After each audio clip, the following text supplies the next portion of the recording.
Okay. Hello and welcome to another exploring session of The First Maid of the West, or A Girl Worth Gold Part 2, because one part was not enough. This is part 1 of part 2, so basically it's the third session that we've done on this play. Yeah, it's the maths is confusing. It's fine. Written by Thomas Heywood, and it's apparently this was written about 20 years after the first part was written. So and in the printing it says, as it was lately acted before the king and queen with approved liking. So there's apparently thinking this is like back with, due to popular demand, which makes me very worried about the situation in England at this point, or the UK at this point in time, because this is very racist. I feel like I should just flag it up. There are trigger warnings for racism, sexism, and all that stuff. But I mean, as we usually deal with, like, in early modern plays, but this one is very, very bad. You'll see what I mean in the first scene already, or second scene. I think it's first scene. But without further ado, I shall introduce the lovely readers who will read this play with me, so we can get on and sort of, I was going to say skip the racism, but I don't know if that's really possible in this. Yeah. So reading King Mullisheg, the King of Fez, we have Alan in Suffolk. Reading Joffer and Goodlack, Captain Goodlack, we have Aliki, actor and translator, currently in the Cyclades in Greece. I'm so jealous. Reading Tota, the Queen of Fez, for a few scenes, Bess for pretty much the whole play, or most of the play, and second messenger we have. Hi, I'm Lynn. I'm a college composition teacher. I'm in the Northwest United States. And reading Clem and first messenger we have Briony, Sparrow, actor in Lincolnshire. And reading Roughman, who we all loved the last time, and Alcade, we have Sarah Blake, coming to you out of the gloom in Germany. And I'm your host, Eric Karoulla, and I'll be reading Spencer, the love interest, who didn't really do very much last time. And sort of pretty much every other part, like I'll be reading Tota at some point as well, because we had someone drop out last minute. And also a porter at some point. So without further ado, let's get to more racism. Act 1, Scene 1. Enter Tota, King Mullisheg's wife. It must not, it may not, shall not be endured. Left we for this our country to be made a mere neglected wife here in Fez, a slave to others and a scorn to all. Can womanish ambition, heat of blood, or height of birth brook this and not revenge? Revenge on whom? On mighty Mullisheg? We are not safe then. On the English stranger?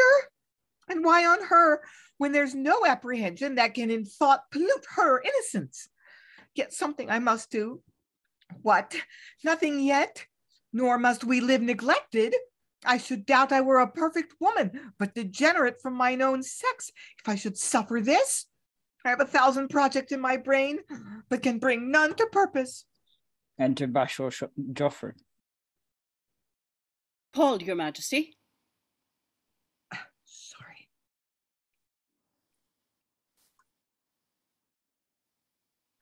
No, yet I think I did. Be gone, yet stay. Will not this misshapen embryo grow to form? Not yet, nor yet. I attend your highness' pleasure. 'Tis perfect, and I have it. I'm ambitious but to think upon it, and if it prove as I have fashioned it, I shall be trophied ever. I wait still. The king no way in peril, she secure, none harmed, all pleased, I sweetly satisfied, and yet revenged at full. Brain for this will wreath thee in a glorious arch of gold, stuck full of Indian gems. But Tota, whom wilt thou employ in this? The Moors are treacherous. and them we dare not trust. You need not me. Say, where's the king? In the presence, How? distempered, late, and strangely humorous. The cause none can conjecture. And in his sweetheart. And were his own heart double ribbed with brass, yet she would search the inmost of his thoughts. No, 'tis not her on whom I build my project, is the king upon his entrance. 'Tis thought he is. If so, this strange sudden distemperature hath not his purpose altered. You have now leave to leave us and attend the king. I shall. If any of the English ladies' train come in your way, you may request them hither. Say I would remain sonic all things of their country. Madam, I shall. Then in to your attendance. What we must, we'll work it by the English. These we dare not trust. Enter Clem, meeting Joffer.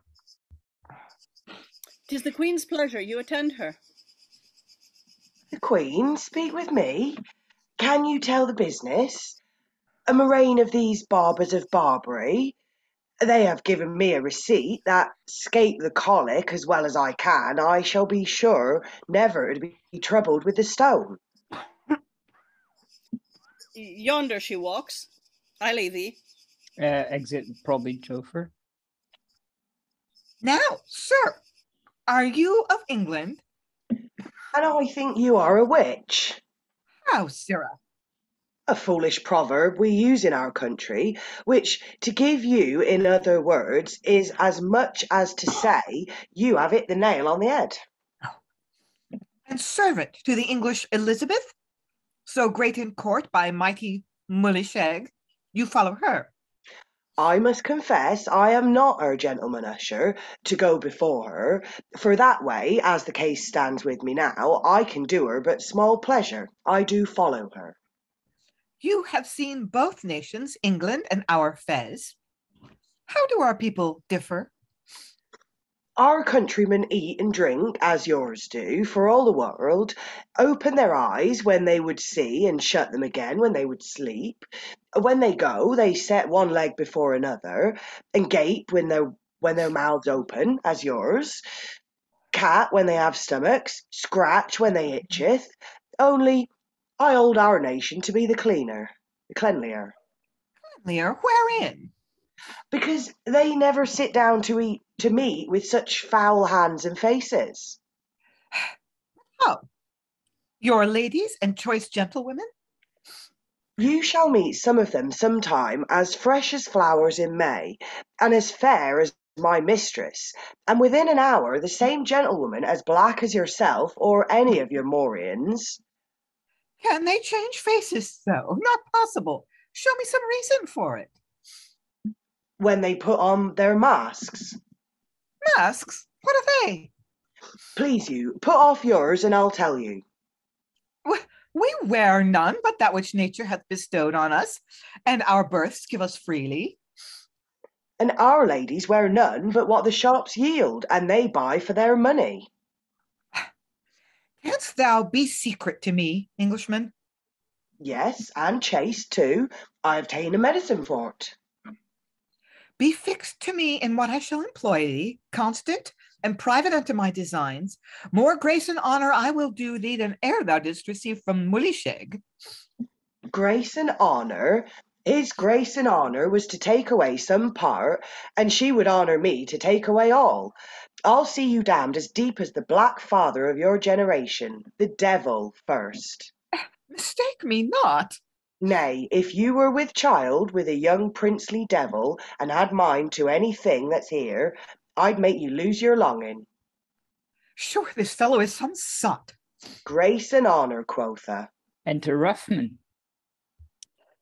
Oh no, Clem, whither in such post haste? There, if you will have any grace and honor, you may pay for it as dear as I have done. Sfoot, I have little enough left. I would fain carry away something into my own country. Why? What's the matter? Why, prithee, stay? No, Lieutenant, you shall pardon me, not I. The room is too hot for me. I'll be gone. Do you stay at your own peril. I'll be no longer a prodigal. I'll keep what I have. Exit Clem.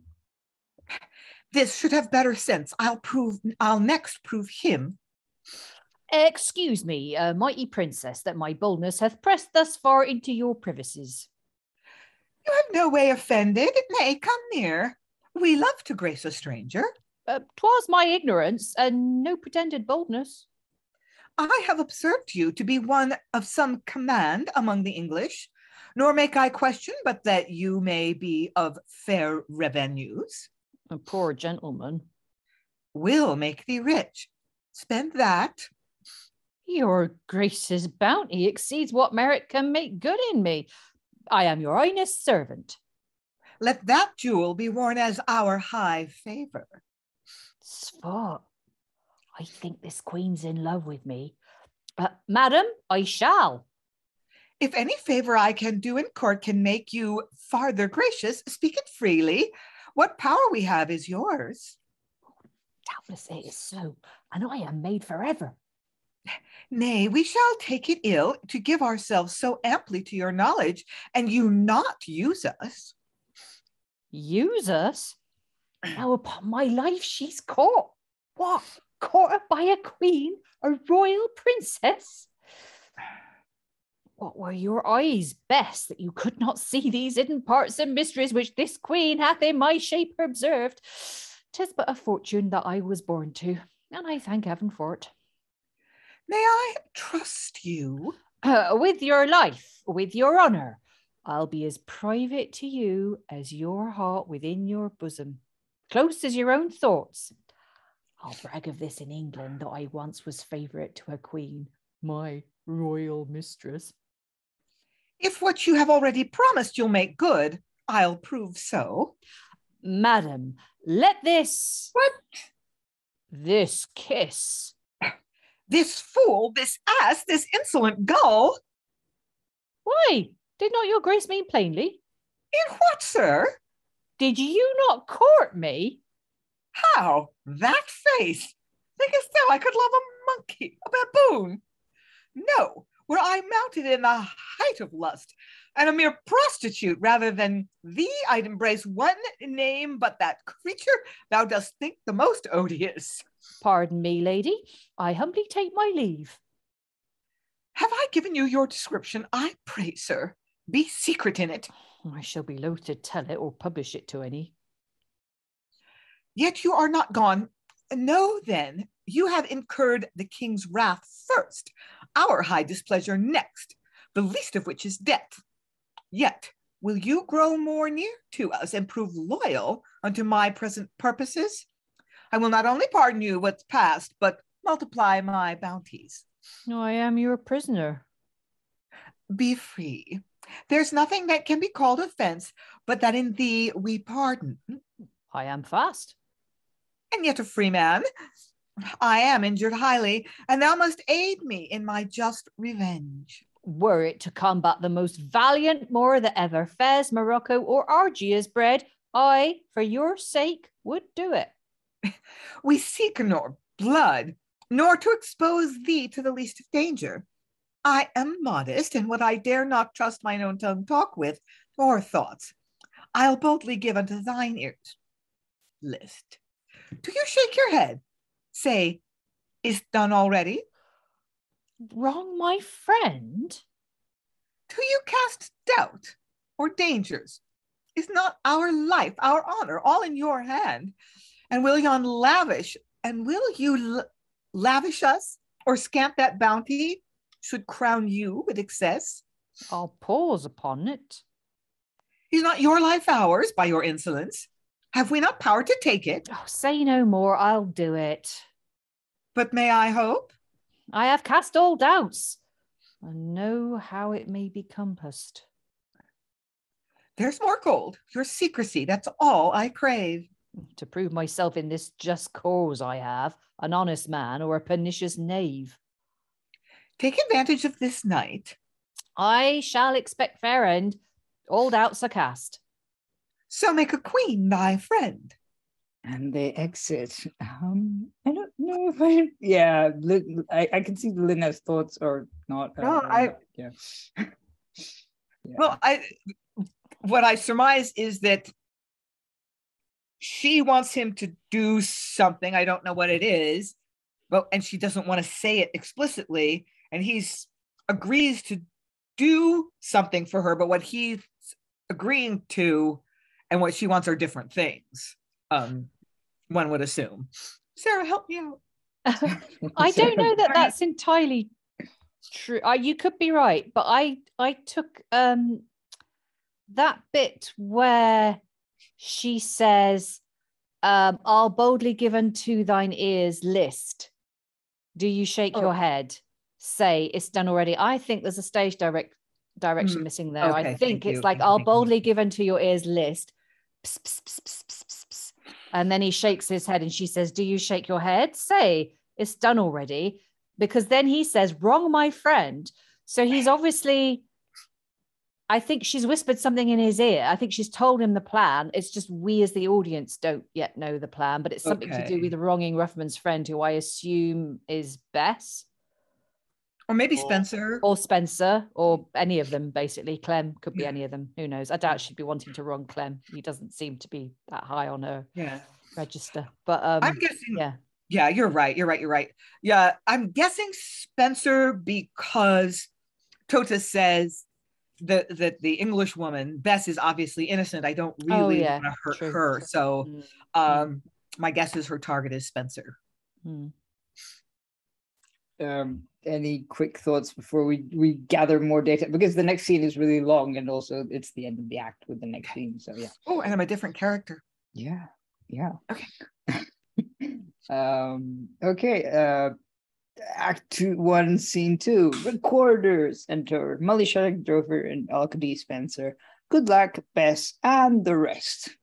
All music's harsh. Command these discords cease, for we have war within us. Mighty king, what is it offends your highness? Nothing, Bess, yet all things do. Oh, what did I bestow when I gave her away? The queen attends you. Let her attend. My king neglected still, my just revenge shall wound, although not kill. I was a traitor to my own desires, to part with her so slightly. What, no means to alter these proceedings? Strange disturbances. What might the project be?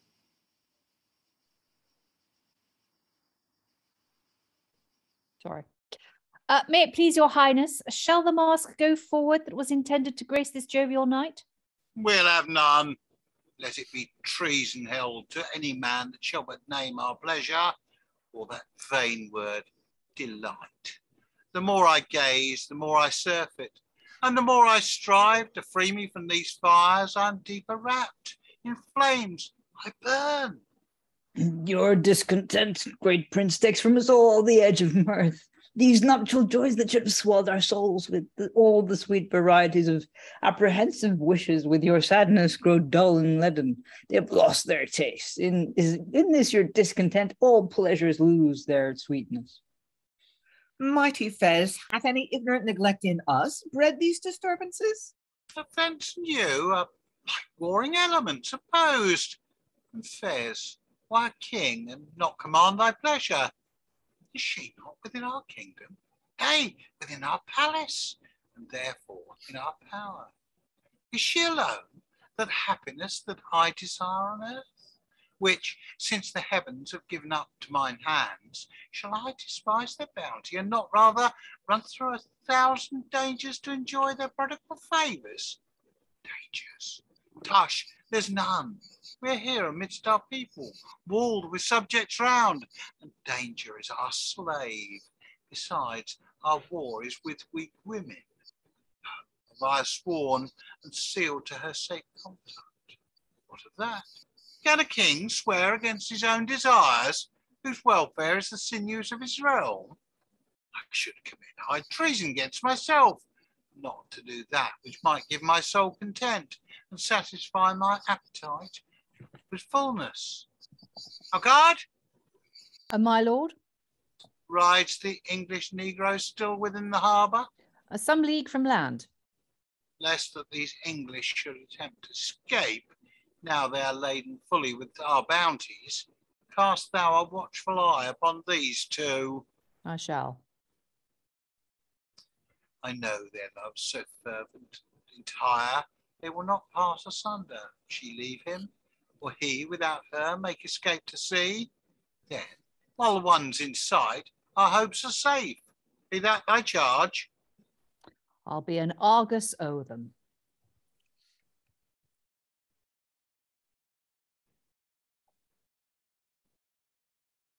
Goodlack. Like Oh, sorry. Unless the king be still in love with Bess, repenting him of their late marriage, 'tis beyond wonder to calculate these storms. How goes the hour? About some 4. We rose too soon, Bess, from your nuptial feasts.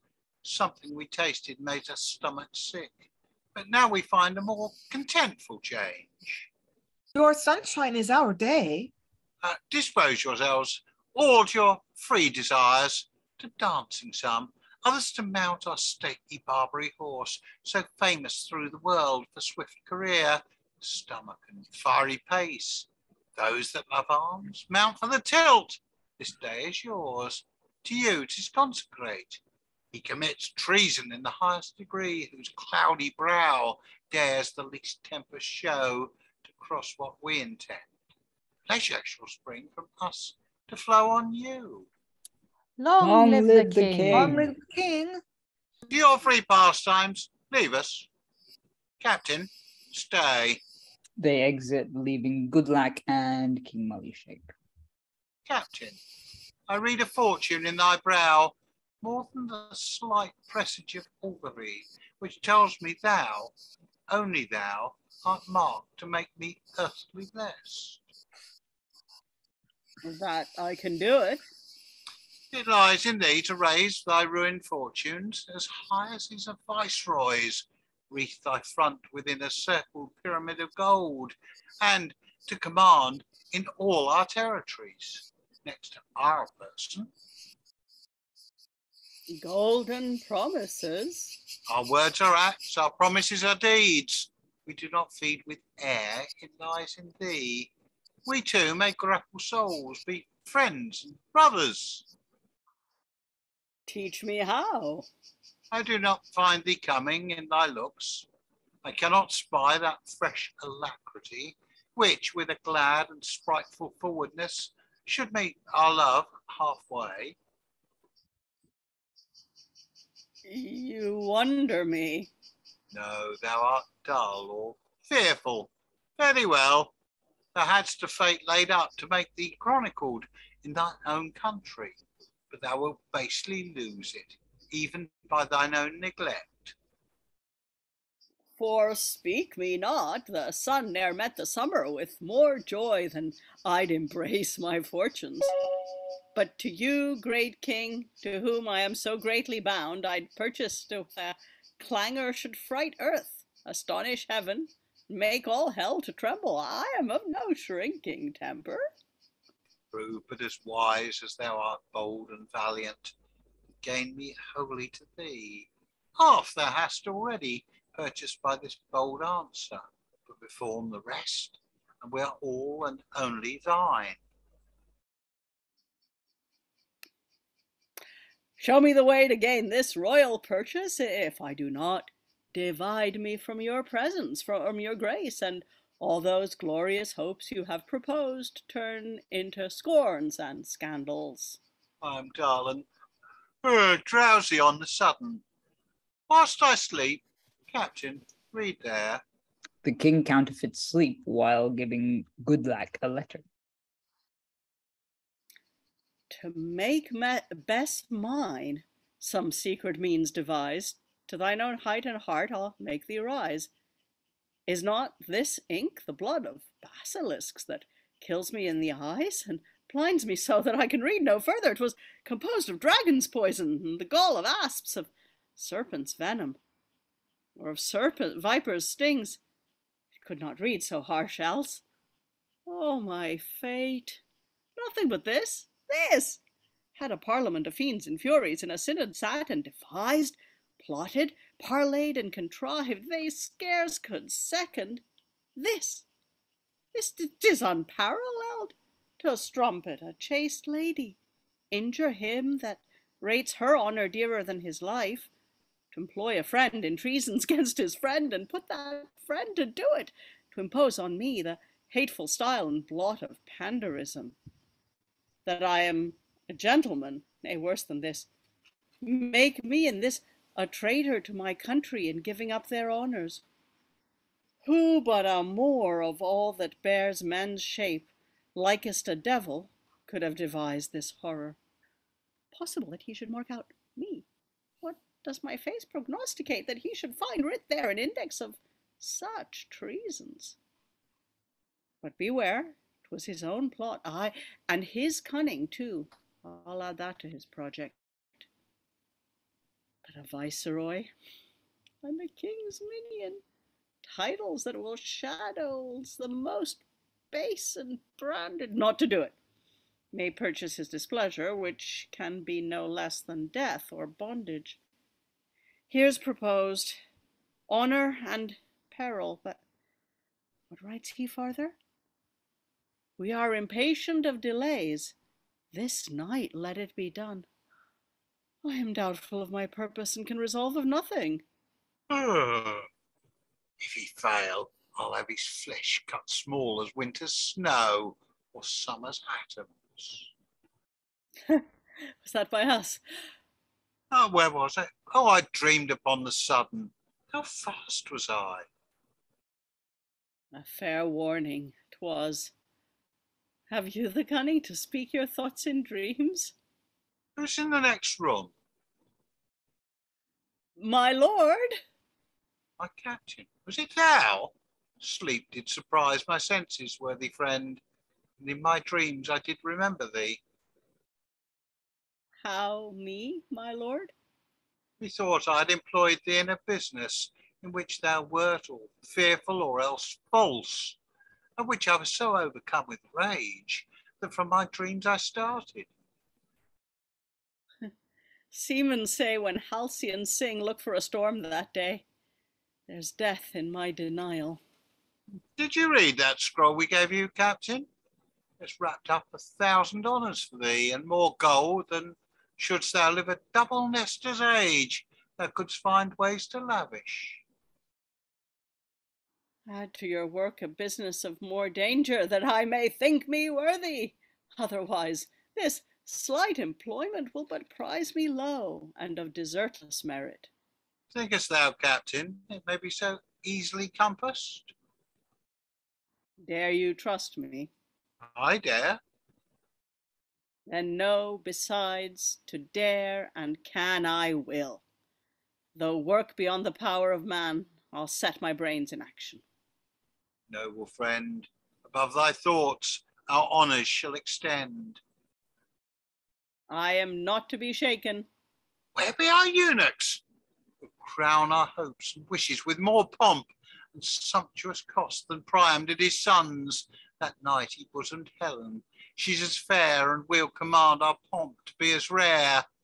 We will have torches shall exceed the stars in number and in brightness. We will have rare change of music, shrill and high, that shall exceed the spheres in harmony. The jewels of our habit shall reflect to days all eyes that shall behold her state. Our treasure shall like to the torrent rush, streams of reward, richer than Tagus sands, to make these English strangers swim in gold. Wild Moriscoes we will lead the bride, and when, with full certies of pleasures, we are dull and satiate, at her radiant eyes kindle fresh appetite, since they aspire to exceed in brightness the high orbs of fire. Make this night mine, as we are king of Fez. Thou art viceroy, captain. And thus exits King Malishek. make my estate much less, and my attempts more honourable. Honour and virtue to me seem tilings in opposition, nor can we with small danger catch at one, but we must lose the other. Oh, my brain, in what a labyrinth art thou? Say I could be false, as he would make me. What device, what plot, what train have I to compass it? Or with what face can I solicit her in treason towards my friend? Enter Roughman. I am to solicit Spencer to lie with the Moor's queen. A business Bess will hardly thank me for, but howsoever, I have undertaken it. Impossibilities all. The more I wade, the more I drown in weakness. Captain. Oh, Lieutenant, never was man perplexed thus. What, as you? Had you but my disturbance in your brain, 'twould tax a Stoic's wit, or Oedipus. Why, Captain, a whole school of sophisters could not unriddle me.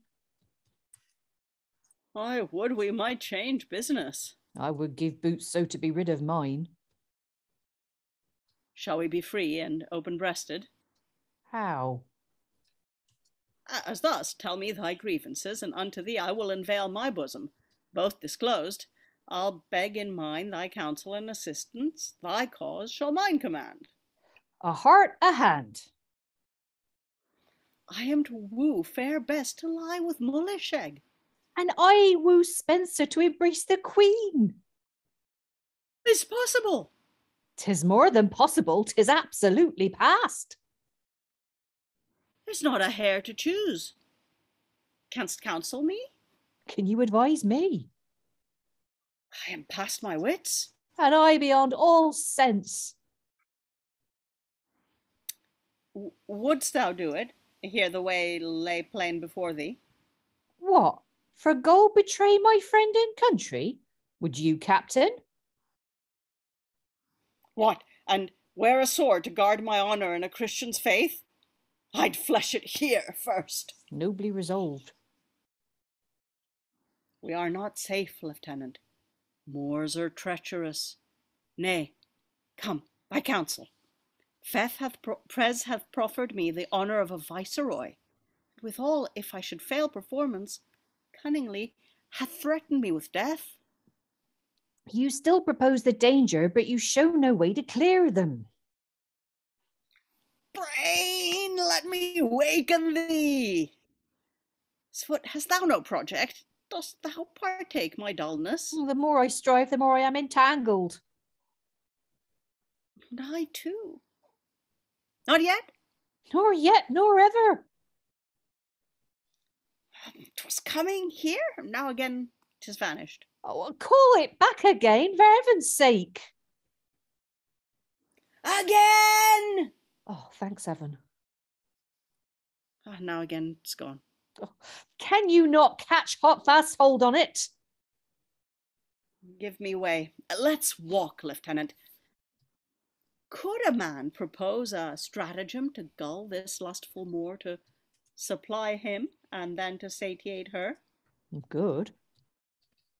Next, out of all these dangers, secure us and keep our treasure safe? 'Twere excellent. But how shall this be done? Why, Captain, no, not you.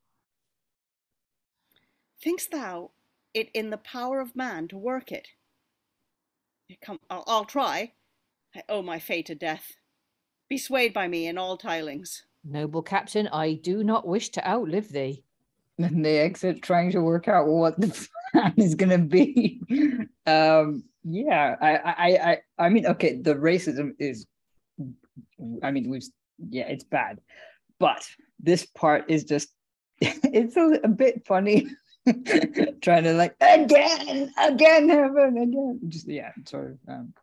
Any thoughts before we sort of do stuff? Alan and then Sarah. Yeah, the bit of Cornwall they come from is lucky. Most villages only have one idiot. This one seems to have two. Well, they were from two different parts of the country, so yeah. Lynn. Yeah, basically what you said, Eric. I was so perplexed about what was going on in that first scene. Sarah, who's smarter and more awake than I am, clarified that for me, that we didn't talk about the fact that there was that rather protracted joke about Tota's complexion, which was big time ew. So yeah, there's that. But yeah, put that aside. That there is something sort of funny about the obvious answer, particularly since we are in an early modern drama, to the king wants to sleep with Spencer and the queen. No, that would be hilarious too. But the king and queen are plotting to sleep with these married couples. Just like you just do a kind of double switcheroo bed trick where married people sleep together and everything is fine. But Roughman and Goodlack just aren't quite smart enough to figure that out. So, I mean, it is kind of cute. Yeah. Sarah, then Aliki.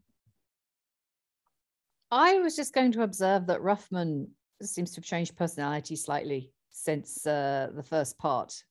Not that he was any cleverer in the first part, because he absolutely wasn't.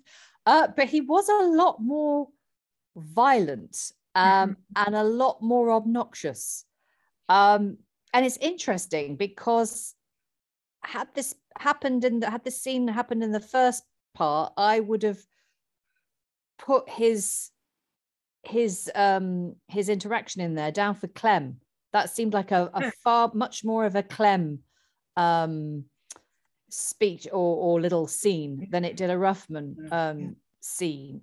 And it's interesting that the Queen first approached Clem, and then of course we had the continuation of the eunuch joke, because that's why for anybody who didn't see part one or hasn't read part one, the reason why Clem runs away from her when she says she will she'll do him honor, i.e. she wants to bribe him to do her bidding, and he runs away and says, no, I'm not going anywhere near you, is because at the end of the last play, when someone says, oh yes, we'll do you this great honor, he was carted off to become a eunuch, and only just escaped with his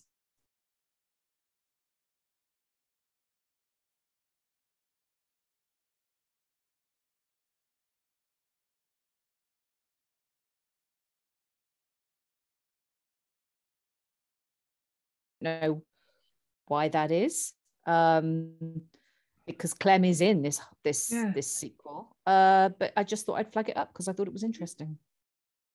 Aliki had a thought, then Lynn. Yeah, sorry. So there is something that there's a lot of comic potential in that little idiot's conversation. Some of which Sarah found and much of which I didn't, but I can see that it's there in retrospect.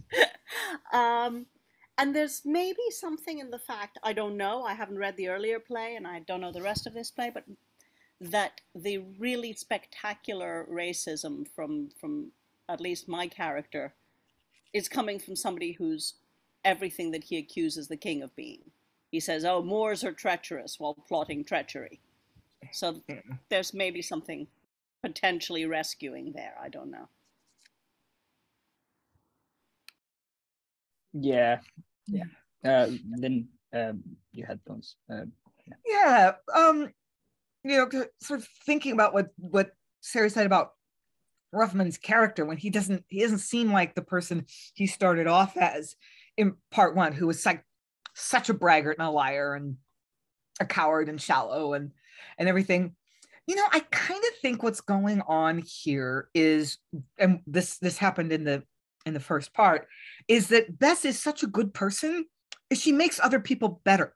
And she taught Roughman his lesson by disguising herself as a boy and confronting him and scaring the pants off of him, so that he sort of had a character change. He's a better person now, and I think maybe this same thing supposed to have happened with Goodlack, that he was going to betray her and Spencer for money, but he got caught out, and just somehow being around her makes him want to be a better person. That's kind of how I would rationalize that, is that they've got this trace of honesty in them now because Bess is so good that she makes people want to be better. Yeah, I guess you could just rationalize it like that as well. Yeah. Or just sort of, yeah, because she does kind of employ him as well. She kind of goes, "Oh yeah, you're going to be my captain, you're going to be my lieutenant, and you're coming with me." Any other thoughts before we move on to Act 2? Because that was the end of Act 1. Sarah and I think Briony is itching to say something, but I can't tell. I might be opening up a whole inadvertent can of worms here. I hope I'm not. But I was struck with that that little bit of gratuitous justification that the king had. Can a king swear against his own desires, whose welfare is the sinews of his realm? I'm sure I've heard that, not that exact phrase, but I'm sure I've heard that argument before from a king when he's wanting to shag somebody.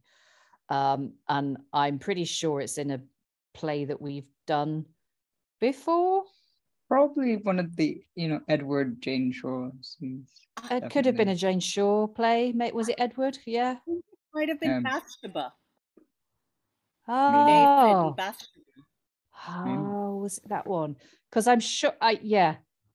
It's like, it's such a gratuitously awful argument. It stuck with me. It's like I remembered it. So I don't know, maybe we've had it in more than one, actually. I mean, let's face it, there are a lot of lecherous kings out there, but there it is again. Anyway. This is very true.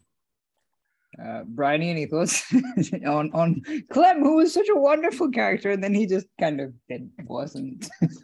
Nothing massive. Just to add to what Lynn was saying, like perhaps the Roughman also got some of his whatever out when he was being a pirate too.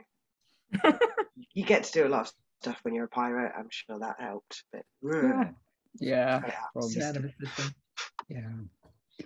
Well, in that case, we should probably move on to collect more data, as Rob would say. Act 2, Scene 1. Enter Spencer, Bess, and Clem. The king was wondrous pleasant. Oh, my Bess, how much I am indebted to his highness, only for gracing thee. Could my Spencer think that a barbarous Moor could be so trained in human virtues? Fie upon't. I am so tired with dancing that these same black she chimney sweepers, that I could scarce set the best leg forward. They have so tired me with their moriscoes, and I have so tickled them with our country dances, Sellingers round and Tom Tyler, we have so fiddled it. Sir, what news will you tell to your friends when you return to England? First and foremost, I have observed the wisdom of these Moors, for some 2 days since, being invited to the chief bashors to dinner, after me, seated by a huge fire, and feeling his shins to burn, I requested him to pull back his chair, but he very understandingly sent for 3 or 4 masons, and removed the chimney.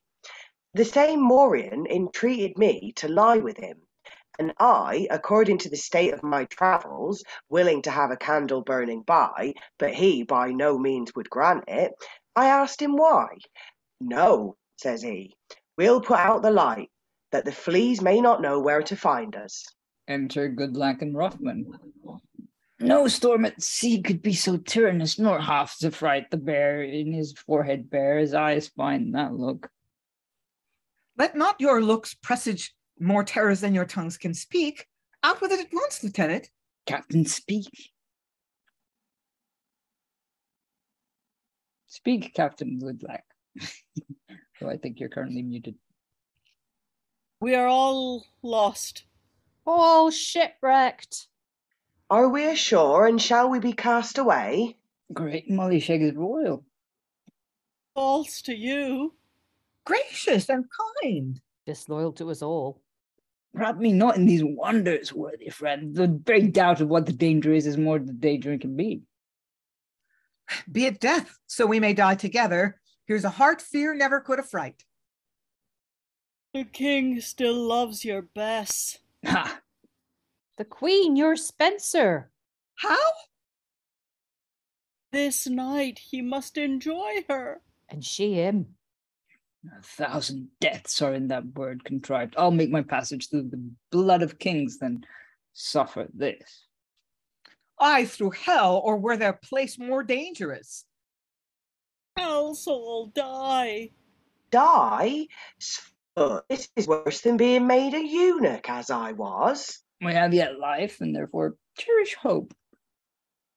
All hopes are banished in the deep abyss of our perplexing thoughts. All things run to retrograde. Why, Captain, why, Lieutenant, had you the skill to bring my ship thus far, to wreck her here, past you the ocean, to perish in the harbor, thou, Tom Goodlack, wert ever true and just to my designs, and canst thou fail me now? I study for you. Hast thou brought me but to see my Spencer's shadow, and not enjoy the substance? For what more have I yet had from him than from his picture, that once hung in my chamber? Gentlemen, amongst you all, rescue an innocent maid from violence, or do but say it cannot be prevented. I begin, he that best loves me, follow. What means best? If it could be fashioned to my thoughts and have success, 'twere brave. What noble friend? To thrive, but as we purpose. Have you way? 'Tis but a desperate course, and if it fail, the worst can be but death. And even I that laid the plot will teach them how to die. I'll lead them on. If thou hast any project. Joy or comfort? And if not comfort, counsel. Say it thrive? What, Captain, what? Oh, you'll rip it from the womb ere it be fully hatched. Now if it prosper but to my desire and wishes, 'twere admirable. No longer hold us in suspense, good captain, but free us from these fears. You, noble friend, this night cast gracious eyes upon the queen. And prove to me disloyal? Still you cross me, and make the birth abortive. You, fair Bess, with amorous favour entertain the king. And yield yourself to his intemperate lust. You still prevent me. Either give me way to show you light upon your liberties, or still remain in darkness. Hear him out. You soothe the queen, I'll flatter with the king. Let's promise fair on both sides. Say 'tis done all to their own desires.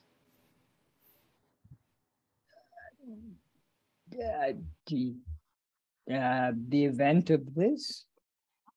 A happy freedom, with a safe escape unto our ship this night. Oh, could this be? Fortune assists the valiant and the bold. We'll bid fair for it. Ha, I had forgot myself. Where's Clem? Noble captain? Post to the ship.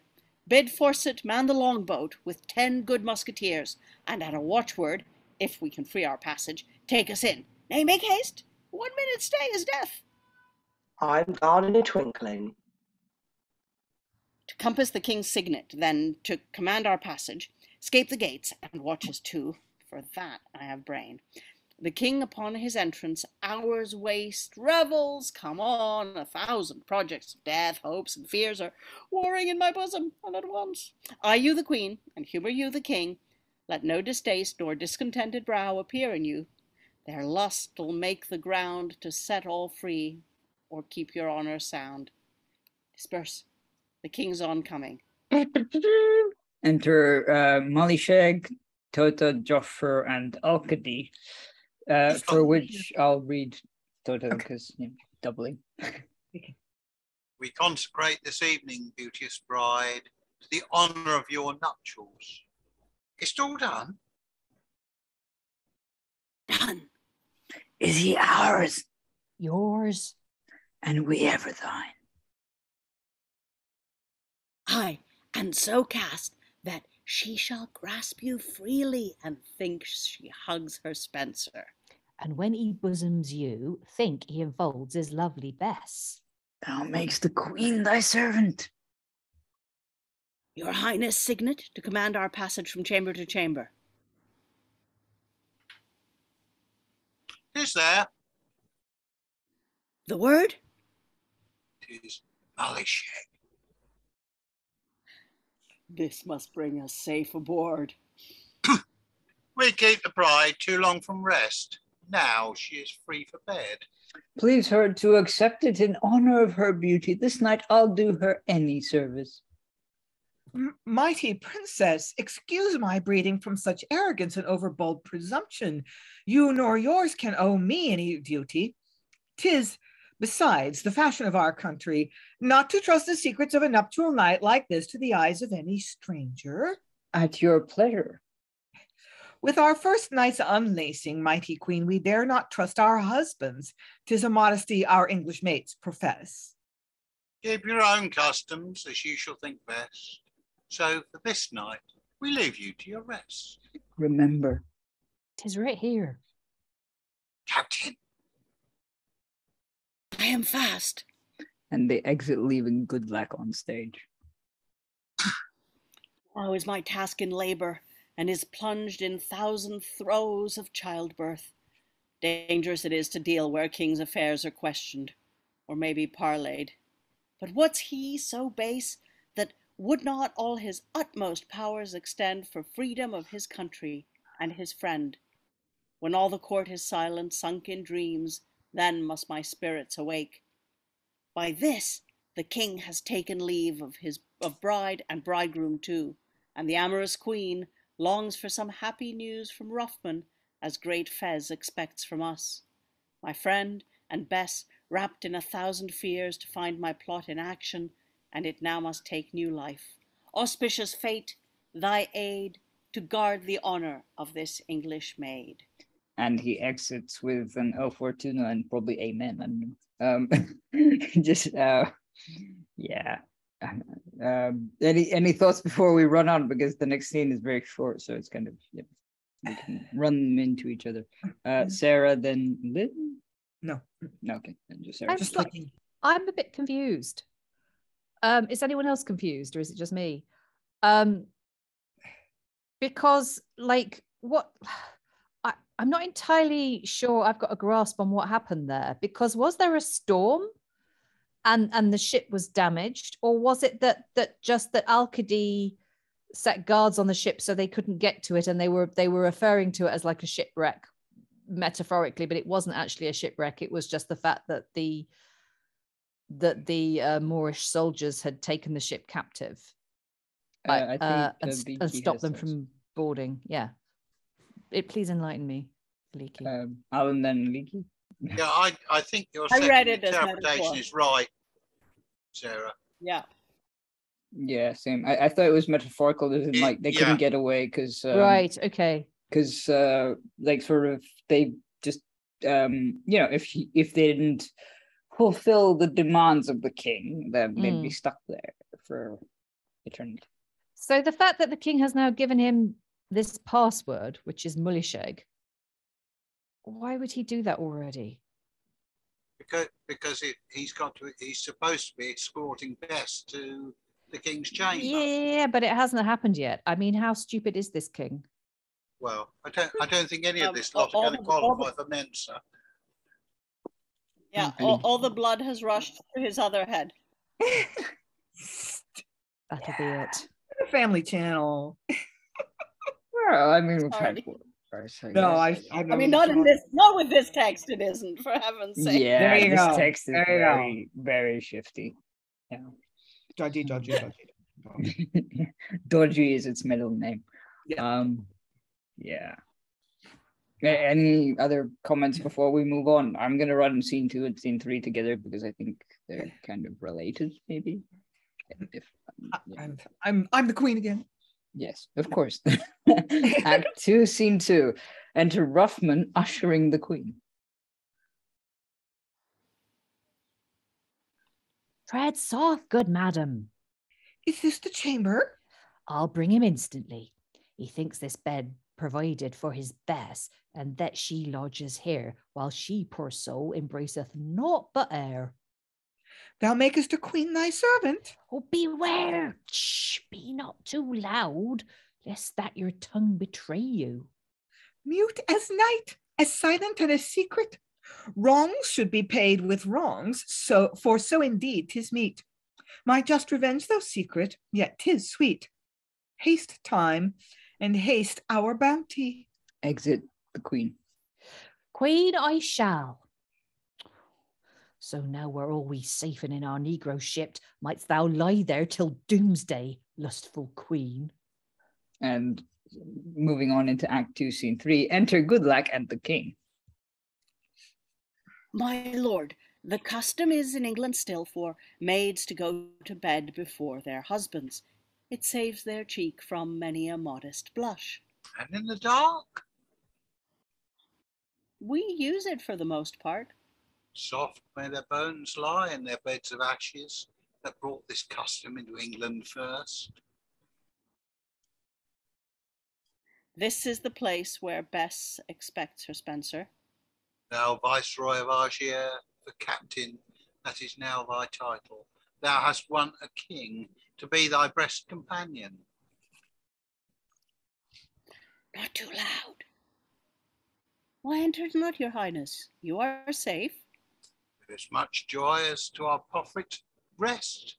But what thinks Spencer of this? I have shifted in her place a certain Moor whom I have hired for money, which, poor soul, he entertains for Bess. My excellent friend. Beware of conference, lest your tongue reveals what this safe darkness hides. I am all silent.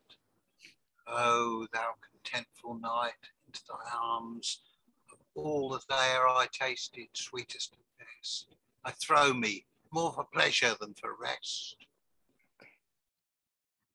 He exits into the chamber, presumably.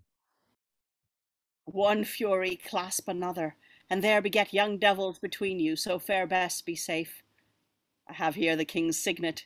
This will yield us way through court and city. Bess being masked, how can she be decried when none suspect? Our flight this day is not dreamt on. Now to execute what was therefore purposed, which, if it speed, I'll say the heavens have in our fates agreed. And he exits. Presumably nothing can possibly go wrong with this plan, especially if it's Roughman and Goodlack's plan, right? Who's that? I don't know if that's a spoiler because we're going to find out in the next scene. Yeah. Any quick thoughts before we move on? Lynn? Yeah, I mean, structurally, that we have, transgressive lust that we don't want to be consummated. The good characters find a way to derail it and make everything all right. That's like a whole plot, and we're about to have that concluded in the middle of Act 2. So is this actually going to go wrong, or is this going to be the first episode and then the second half of the play is another plot? Or I'm just curious what's going to happen, because it seems like either we have a complication that hasn't arisen yet, or this adventure is ending too soon.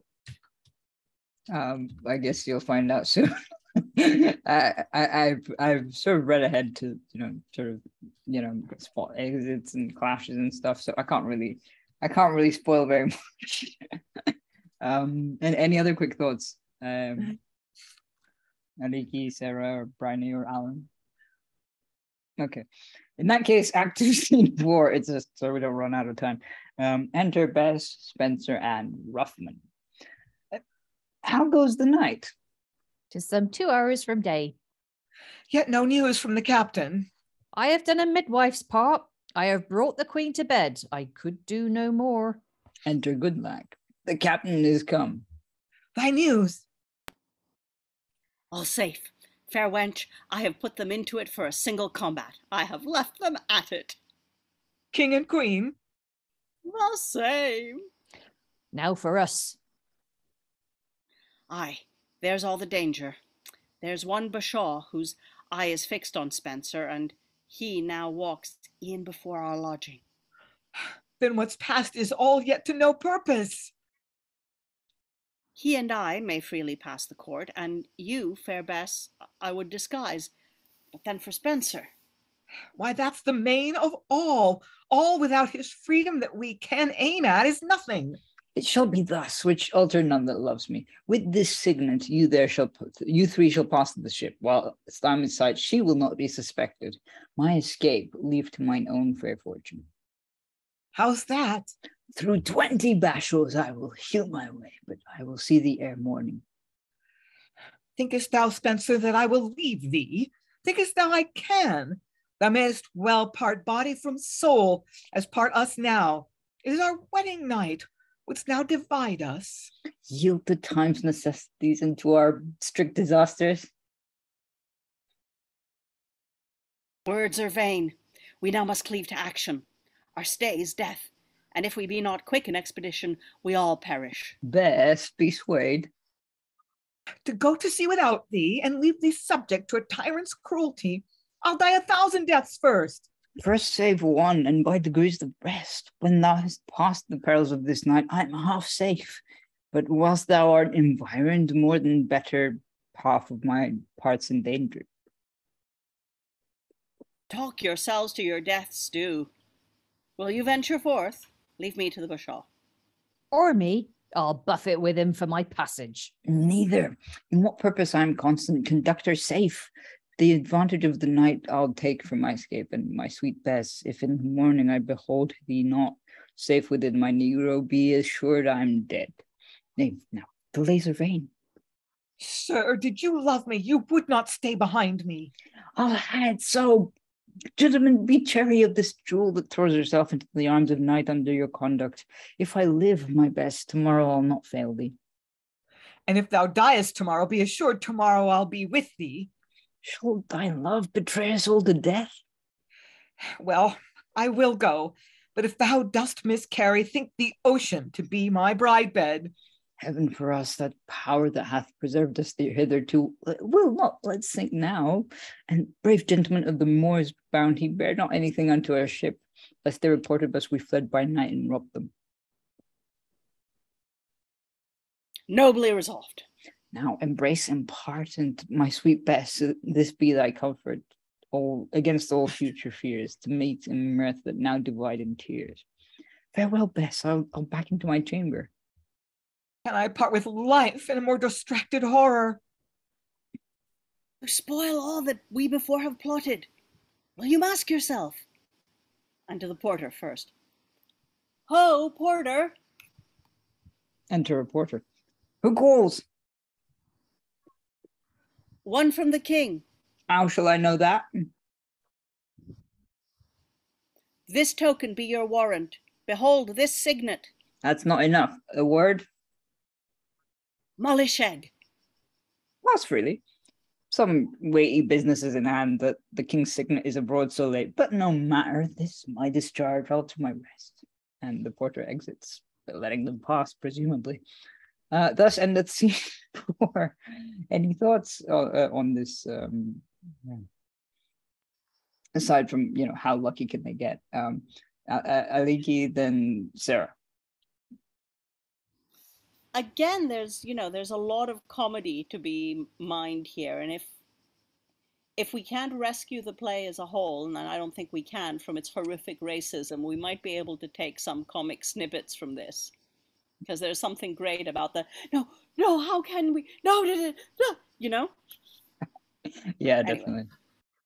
Yeah. Well, also just the two sort of not so bright people pacing around trying to come up with a plan when obviously the obvious plan is there. Sarah. Yes, but I feel the play is missing something here, because ultimately one of the not too bright people does come up with the plan. And if this had been the first part of the play, it would have been Bess who would have come up with that plan.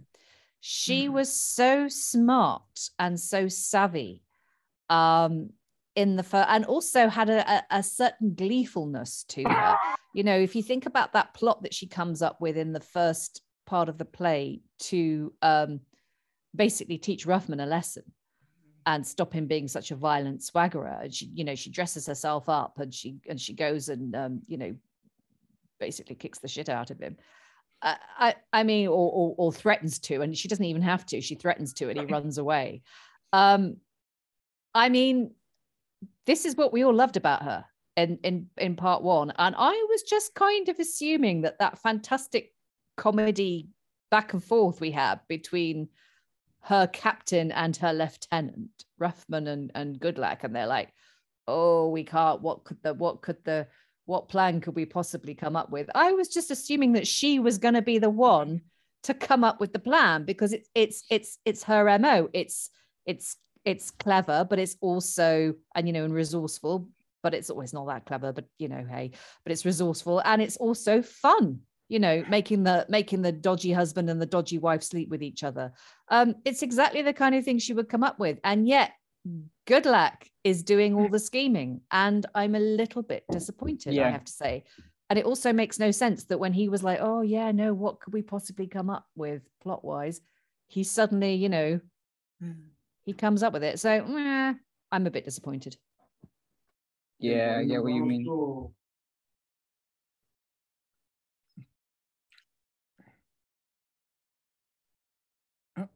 Eric, Sorry, interruptions. Yeah, Lynn. Yeah, and let's just ratchet up the disappointment. I don't want to torture you, Sarah, but I will point out that that whole exchange where Bess was like, I can't leave you, I'll never leave. It also doesn't really seem consistent with what I like to imagine was her character in the first play, where she is so practical minded. She's so grounded in reality. The Bess I thought I knew from the first half of part one would be like, okay, this is a risk, but we got to do it. I love you. I believe in you. I'll see you on the ship, rather than I can't leave you. That's not who I like to imagine she is. And it's beginning to look like Bess has very little to do in this play. The whole second half of the play is going to be about Spencer's escape from Alcade and how he gets away from the Bashaw. It's like we're gonna shift the focus to the hero. And yeah, disappointment, and disappointment. Alan, sorry. Yeah, we did have one aspect in the first play of the two where Bess was doing a bit of a drama queen one, when the point at which she thought that Spencer was dead, when she basically was going around threatening to throw herself off cliffs or whatever.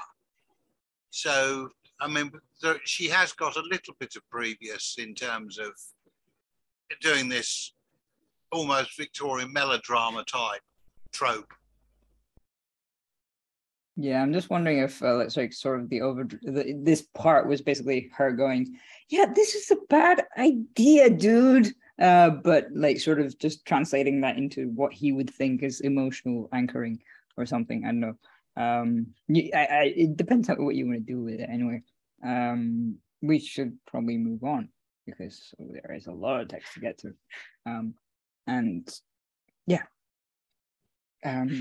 Scene 5, enter Bashal Alcade or Alcade, I don't know. I much suspect these English amongst themselves are treacherous.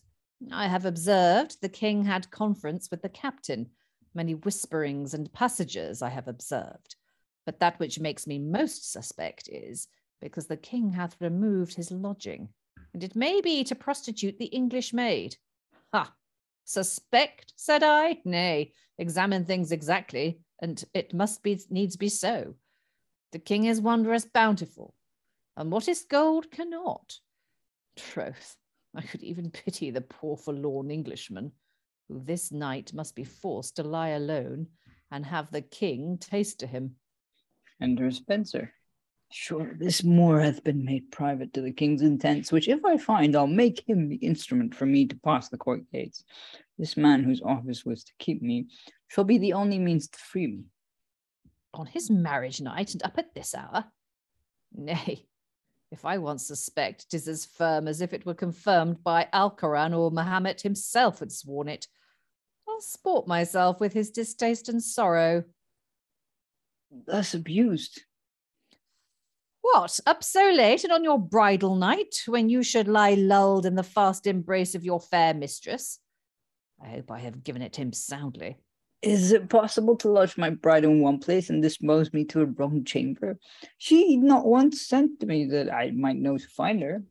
Excellent. Nay, if I once suspect, it never fails.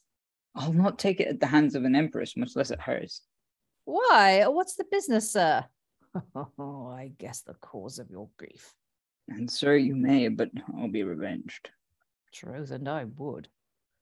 I'll bosom somebody, be it the commonest courtesan in Fez, if not for love to vex her. Can you do less? To leave the first night. Oh, 'twas a sign she never dearly loved you. I perceive, luckily, you understand my wrongs. In part, though not in whole. Your word is warrant. Pass me the court gate. I'll to some loose bordello and tell her when I have done. Were it my cause, I'd do this and more. Make me wait thus. Oh, sir, 'tis insufferable. Troth, I dally my revenge too long. What ho? Briony, can you read the porter for this? I don't talk to myself. Enter a porter. How now? Who calls? Here's Bashor Alcade. Turn the key. His name commands my gate. Pass freely. Sir, I am bound to you to take this wrong. I should be held no man. Out of the watch, escape there as I can. And Spencer exits. Ha ha. So long as she sleeps in the arms of Fez, let him pack where he pleases. Porter, now he's without, let him command his entrance no more, neither for reward nor entreaty till day breaks. Sir, he shall not. 'Tis well we are so rid of him. Mulisheg will give me great thanks for this. I'll to his chamber, there attend without, till he shall waken from his drowsy rest, and then acquaint him with this fortunate jest. Exit everyone else, basically. I was going to speed this into Act 2, Scene 6, so we can finish the act and then discuss. That's okay. So, Act 2, Scene 6. Alarum entered Joffer, lieutenant. Spencer, a prisoner and wounded, of course. Sir, though we wonder at your noble deeds, yet I must do the office of a subject and take you prisoner. By that noble blood that runs in these my veins, when I behold the slaughter you have made, which wonders me, I wish you had escaped, and not been made captive to him who, though he may admire and love you, yet cannot help him. Your style is like your breath, for you are Joffer, King Bashor to the chief Bashor to the king, and him I know lord of most noble thoughts. Speak, what's my danger? No, sir, a double forfeit of your life. Your outrage first is death, being in the night and against the watch, but those that you have slain in this fierce conflict brings it without all bounds of pardon. I was born to it and embrace my fortune. Sir, now I know you to be that brave and worthy Englishman so highly graced in court, which more amazeth me that you should thus requite him with the slaughter of his loved subjects. I entreat you, sir, as you are noble, question me no further. I have many private thoughts that trouble me, and not the fear of death. We know your name, and now have proved your courage. Both these move us to give you easy bondage, as our loyalty to the king can suffer. You are free from irons. When this news shall come to her. Lieutenant, lead the watch some distance off, bid them remove those bodies lately slain. I must have private conference with this prisoner. Leave him to my charge.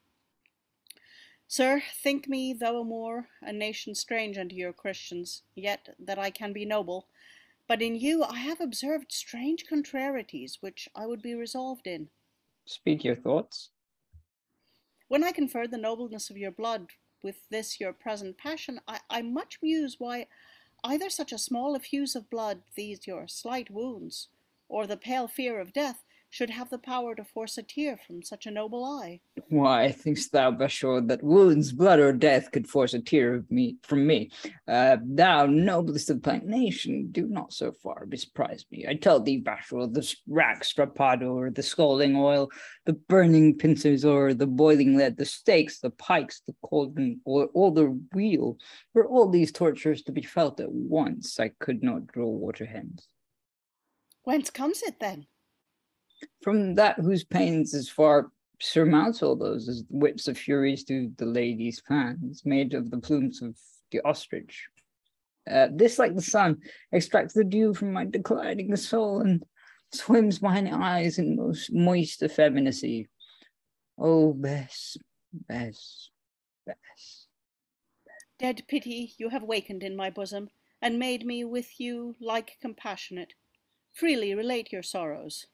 Sir, I shall, if you have ever loved, or such a maid so fair, so constant, and so chaste as mine, and should fortune, too lamentable fortune, betray her to a black abortive fate, how would it wring you? Or if you had a heart made of that metal that we white men have, how would it melt in you? Sir, you confound me. I will be brief. The travels of my Bess to find me out, you have partook at full, in presence of the king. These I admit. Now, when we came to sum up all our joy, and this night we're entering to our hoped bliss, the king, oh, most unworthy of that name, he quite fell off from goodness. Oh, Mulisheg. His lust outweighed his honor, and as if his soul were blacker than his face, he laid plots to take this sweet night from me, but prevented I have conveyed my beauteous bride aboard my captain and lieutenant. Are they escaped? Safe to my negro, thus far fortune led me through many dangers till I passed this bridge, the last of all your watches. And muse not, Bashful, that I thus single durst oppose myself. I wore my mistress here, and she not I made me midway a conqueror. She being at sea and safe, why should your own fates trouble you? Renowned Moor, there is your greatest error. When we parted, I swore by the honor of a gentleman, and as ever I was her constant friend, if I survived to visit her aboard by such an hour, if I fail, that she should think me dead. Now, if I break 1 minute, she leaps into the sea. 'Tis this great battle that from a soldier's eyes draws pearly tears. For mine own person, I despise all fears. You have deeply touched me, and to let you know, all moral virtues are not solely grounded in the hearts of Christians. Go and pass free. Keep your appointed hour. Preserve her life. I will conduct you past all danger, but withal remember my head's left to answer it. Is honor fled from Christians unto Moors, that I may say in Barbary I found this rare black swan? And when you are at sea, the wind no question may blow fair. Your anchors they are soon weighed, and you have sea room free to pass unto your country. 'Tis but my life, and I shall think it nobly spent to save you, her, and your train from many sad disasters. Sir, I thank you. Appoint me a fixed hour. If I return not, may I be held a scorn to Christendom and recreant to my country. By 3 tomorrow. Bind me by some oath. Only your hand and word. Which if I break, what my heart thinks, my tongue forbears to speak. I'll bear you past all watches. And they exit. And thus ends Act 2.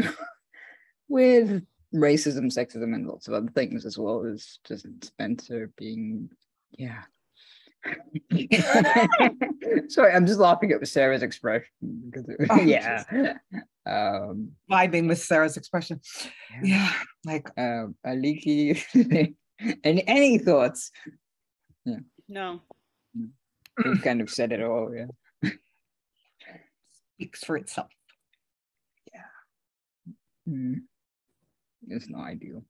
It's especially the whole sort of the language used is not, yeah. And Spencer with his nobleness hath earned passage from basically, yeah. I don't know what else to say about this. Any thoughts, Sarah?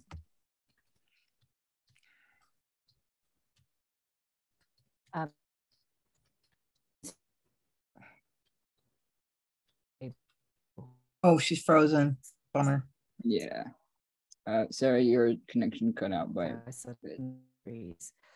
I all the rate because I'm just hello, am I back? No. Okay. Hello. No. Can you hear me? We can hear you, Sarah, No. but Am I back? yes. Yeah, you seem to be back. Ah, am I back? Yeah. Yeah. Sorry, I don't know what's happening. Something is occurring with my internet connection. Yes, I was going to say racism because it's just really there's no reclaiming any of this. That well, not that there would be any reclaiming it, but I mean there's no cutting it out. It's just there's too much of it and it's too horrible.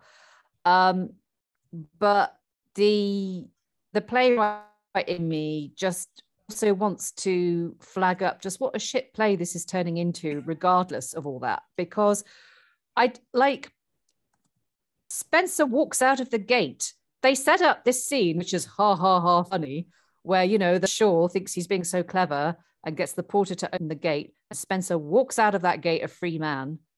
And then the very next scene, he's prisoner and he's wounded, and Joffer is saying, oh, like, why did you kill so many people when you were taken captive? I'm like, what? This is just so lazy. Either there's a scene which is always the kind, you know, whenever a early modern play makes no sense, he invariably says, oh, there's probably a scene missing. I don't think there is. I think this is just a really crap play. I'm so disappointed after part one. I just can't, even for so many reasons. The main reason is obviously all the horrendous awfulness of it in terms of the racism, especially the sexism. Yeah, but that's kind of par for the course with early modern drama. But like also, there's not even a good plot here.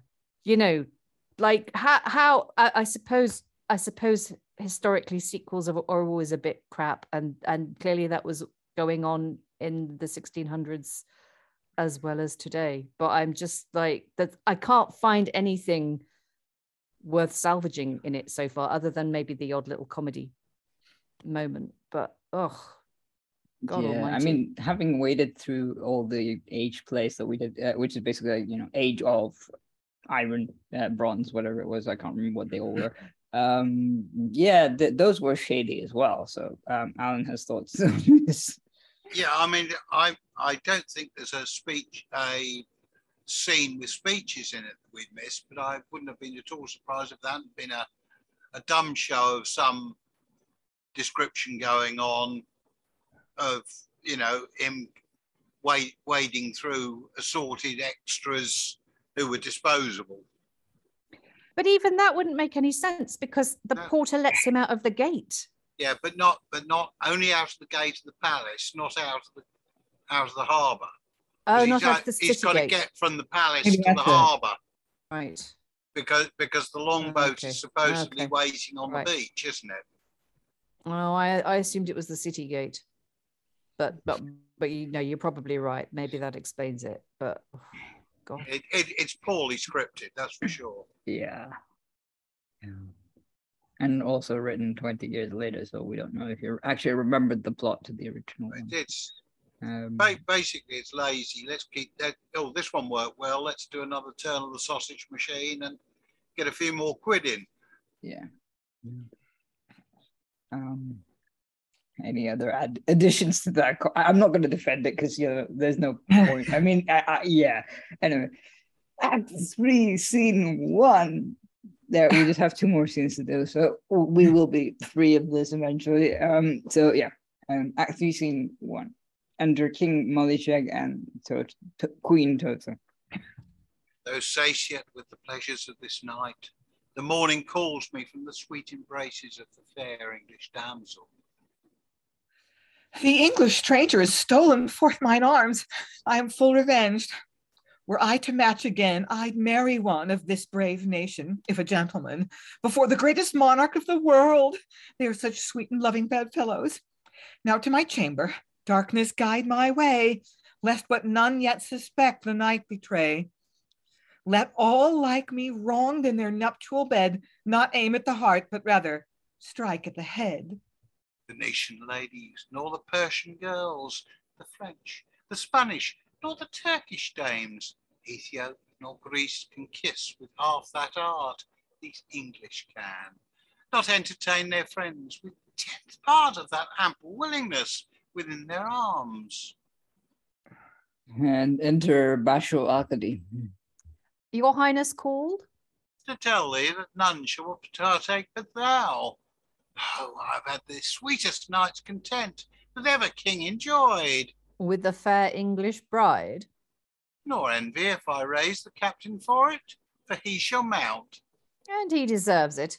But to me you owe part of that honour. I had a hand in it too, although perhaps you thought me ignorant in what is past. Hadst thou no more than half a finger in this night's content, it shall not be forgot, but thou, as he, shall be raised one step higher. Observing what had passed, I spied the bridegroom, as still mine eyes were fixed on him up and late. Then, by a trick, a pretty slate, a fine fetch of my own, I passed him forth the gates, and gave command he should not have his entrance back again, neither for reward nor entreaties, till day broke. Your aim in that? For fear lest he, by some suspicious jealousy, should have disturbed your rest. Thy providence shall not die unrewarded. Shift him hence, and with his will, too, this makes thee of our council. 'Tis an honour my wisdom hath long aimed at, and I hope now shall receive his merit. Enter first messenger. Pardon, great king, that I thus rudely press into your private bedchamber. Speak, thy news? The English captain with the lovely bride, with her lieutenant, hath secretly this night, with your highness' signet and the word, passed the court gates, passed all the watches, and got aboard their negro, and I was sent to know your highness' pleasure. Ha! This night? How can they speak, seek, search? I left her sleeping in our royal bed. I shall, my lord. I half suspect. Exit Alcade. But was not Spencer with them? Only they three, and we, by virtue of your highness' signet, passed them at the court gates without trouble. Re-enter Bashful Alcade. We are amazed. Alcade, who find'st thou there? Nothing, my lord, but empty sheets, a bed new tossed, but neither English lady nor any lady else. We stand astonished, not knowing what to answer. Enter a second messenger. Pardon, great king, if I relate the news that will offend you highly. That the English captain, lady, and lieutenant are escaped? But that's not all. Can there be worse behind?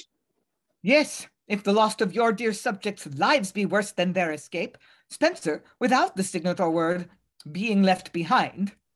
You called that porter up and let him after? Pardon, great king.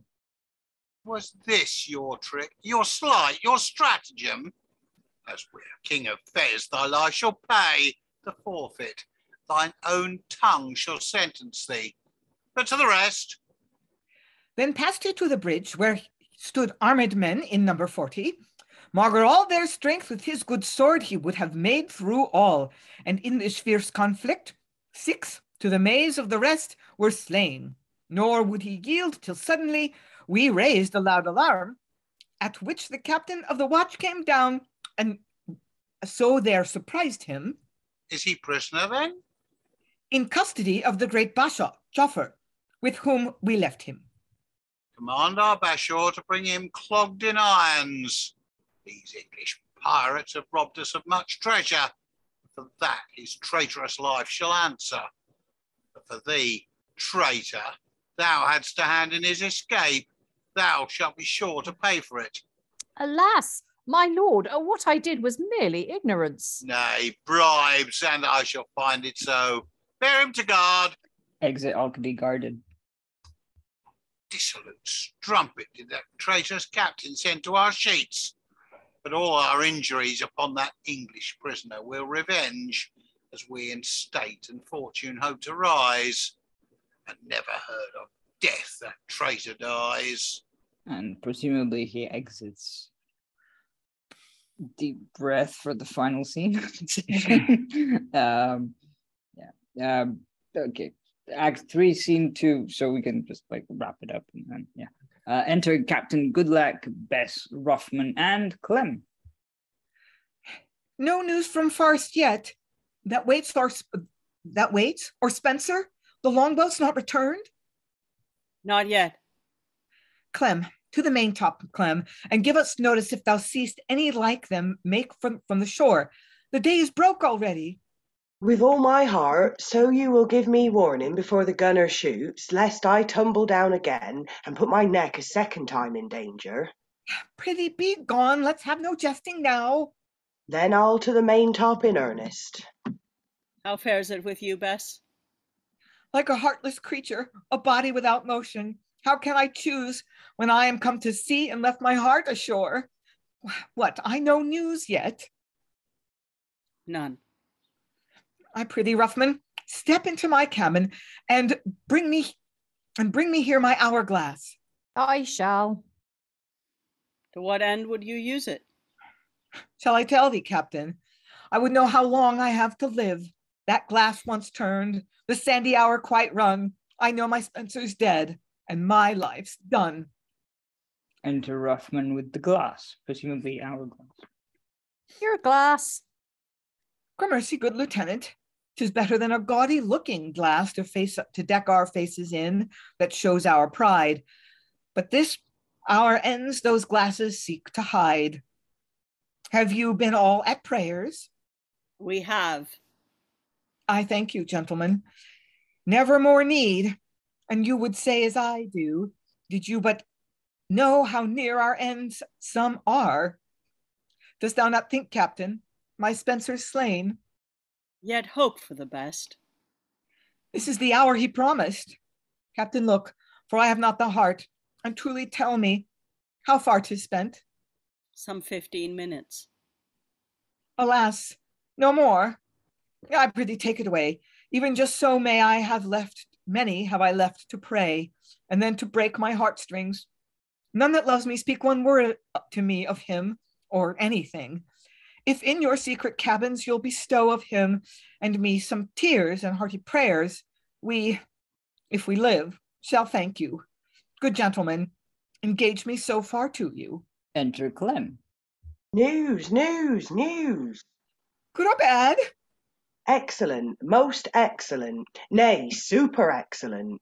Forset and all his companions are rowing hither like madmen, and there is one that sits in the stern and does not row at all, and that is, let me see, who is it? I am sure 'tis he, noble Spencer. Spencer, heart, let me keep thee. Thou wast up to heaven halfway in rapture. Art thou sure? I think you'll make a man swear his heart out. Teach me but how I shall receive him when he comes aboard. How shall I bear me? Captain, that my joy do not transcend my soul out of this earth into the air with passionate ecstasy. Enter Spencer. Now farewell, Barbary, King Mullishag. We have sea room and wind at will. Not 10 of thy best galleys armed with Moors can fetch us back. For England, gentlemen. Oh, where's the gunner? See all the ordnance be straight discharged. For joy my Spencer lives. Let's mist ourselves in a thick cloud of smoke and speak our joys out of the highest heavens in fire and thunder. To make the queen vex and torment herself. To make the king tear his contorted locks, curled like the knots of furies. Oh, this music doth please me better than the effeminate things turned to their wild moriscos. Dance my soul and caper in my bosom joyful heart, that I have here my Spencer. Come, weigh anchor, hoist sail. We have a fair and gentle gale to bear us to our country. Captain, stay. I did not hear my Spencer speak till now, nor would I my sudden joy give me that judgment to spy that sadness in thee I see now. Good, what's the cause? Canst thou conceal it from me? What, from thy Bess? Whence came that sigh? Will you not tell me? No, do not. I am not worthy to partake your thoughts. Do you repent you that you see us safe embarked for England to enjoy me there? Is there some other that you better love? Let me but know her, and for your sweet sake I'll serve her too. Come, I will know thy cause. No, only one. Now I have seen you. I must leave you, Bess. Leave me? Oh, fatal! Bess swoons. Speak, Bess. It's thy Spencer tells thee. That he will leave me? The same tongue that wounded me gives no present cure. It will again entrance me. Arm yourself, it must be spoke again, for I must leave you. My honor, faith, and country are engaged. The reputation of a Christian's pawn, and all that wear that sacred liberty shall in my breach be scandal. Moors will say we boast of faith, none does good works but they. I am nor sleep nor waking, but my senses all in a confused slumber. Sir, resolve us, you wrap us in a labyrinth of doubts, from which I pray unloose us. I shall. I made my way through slaughter, but at length the watch came down and took me prisoner unto a noble bashaw. For my valor it pleased him to admire me, but when sorrow to disappoint my best struck me in passion, he urged me freely to relate my griefs, which took in him such deep impression that on my word and promise to return by such an hour, he left himself in hostage to give me my desires. 'Twas nobly done. But what's the lives of 20,000 Moors to one that is a Christian? We have liberty and free way to our country. Shall not we take the advantage of the heavens have lent us? But now, as if we scorn their gracious bounty, give up ourselves to voluntary bondage? Prize you my love no better than to rate it beneath the friendship of a barbarous Moor? Can you, to save him, leave me to my death? Is this the just reward of all my travails? I prize my honor and the Christian's faith above what earth can yield. Shall first report unto our country's shame and to the scandal of our religion that a barbarous Moor can exceed us in nobleness? No, I'll die 100,000 deaths first. Oh, my fate! Was ever maid thus cross to have so oft been brought to see my bliss and never taste it? To meet my Spencer living after death, to join him in marriage and not enjoy him, to have him here free from the barbarous Moors and now to lose him, being so oft raised to the height of all felicity, to make my ruin greater. If you needs will hazard your own person, make me partner in this thy present danger, take me with thee. Not for the world, no living soul shall bleed one drop for me. Canst thou be so unkind? Then, false man, know that thou hast taught me harshness. I without thee came to Marmora, and to my country back I will return without thee. I am here, in mine own vessel, mine own train about me, and since thou wilt forsake me to embrace the Queen of Moors, though coining strange excuse, even at thy pleasure be it. My ways into my country, farewell, I'll not shed one tear more. My parting's death, but honor awakens me. The hour draws nigh, and if I fall 1 minute, he must die. The longboat now. Farewell, Bess, next Spencer. Why, farewell. Spencer, I always loved thee but too well. Captain thine ear, this I have vowed, and this you all shall swear. Thus ends the scene and the session. You can all breathe now. Yeah. You can see Sarah rolling her eyes. Yeah. So basically it took like sort of Spencer going, I'm going to go do my own thing right now, for her to go, yeah, I'm going to leave you here. Which is kind of, Sarah. But this is not the Bess that we know and love. This, Lynn said it earlier, but like, you cannot imagine the Bess of part 1 doing this, behaving in this way. You just can't. And the other thing I would just like to flag up that I'm deeply disappointed about in her character is that even though things got horribly racist at the end of the last part, I don't recall. Oh, no, actually, I mean, well, yeah, okay, there was a little bit from her, but really it wasn't. Bess on the whole was kind of fairly respectful and kind of good with everybody because she is.